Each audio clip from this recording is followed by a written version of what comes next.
Part 2. As weeks passed, the strange happenings at the cinema only intensified. It seemed like the ghosts were becoming more restless. Their presence felt with every creak of the floorboards and every flicker of the lights.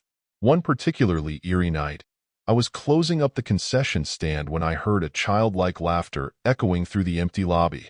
My heart skipped a beat as I scanned the area, but there was no one in sight.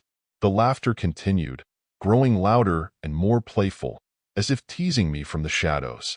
I hesitated, unsure of what to do. Should I investigate, confront whatever unseen force was toying with me? Or should I run, flee from the sinister presence that lurked within the cinema's walls? In the end, curiosity got the better of me. With a deep breath, I ventured into the darkness, following the sound of the laughter deeper into the building. As I turned a corner, I came face to face with a scene straight out of a nightmare. A group of ghostly children stood before me, their translucent forms giggling and playing as if they were alive. But their eyes told a different story, hollow and empty, devoid of life. I stumbled backward, fear gripping my chest like a vice.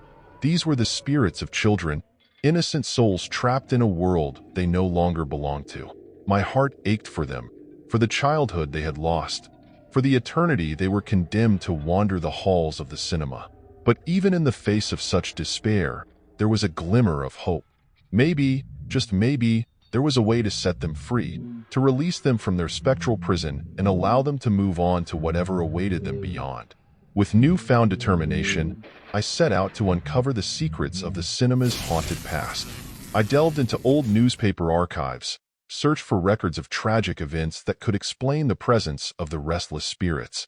And finally, after weeks of tireless research, I found what I was looking for: a forgotten tragedy that had befallen the cinema decades ago.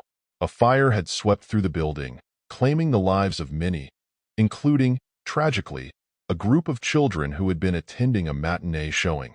Armed with this knowledge, I set out to confront the ghosts once more, this time with a plan to help them find peace.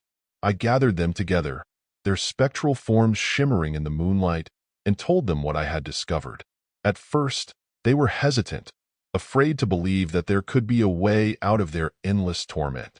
But as I spoke, their eyes lit up with hope, a glimmer of something long forgotten.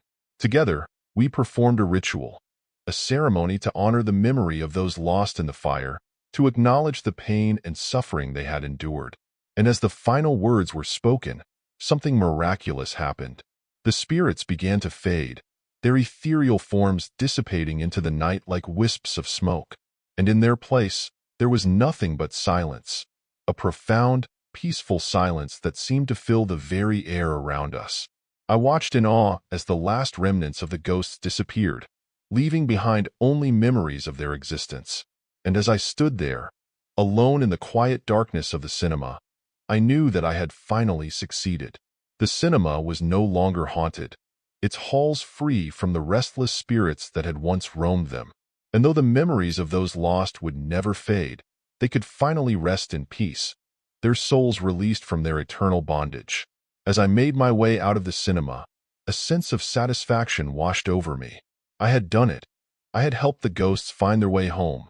And though my time at the old cinema was over, I would always carry with me the memories of the haunted place that had become my unlikely sanctuary.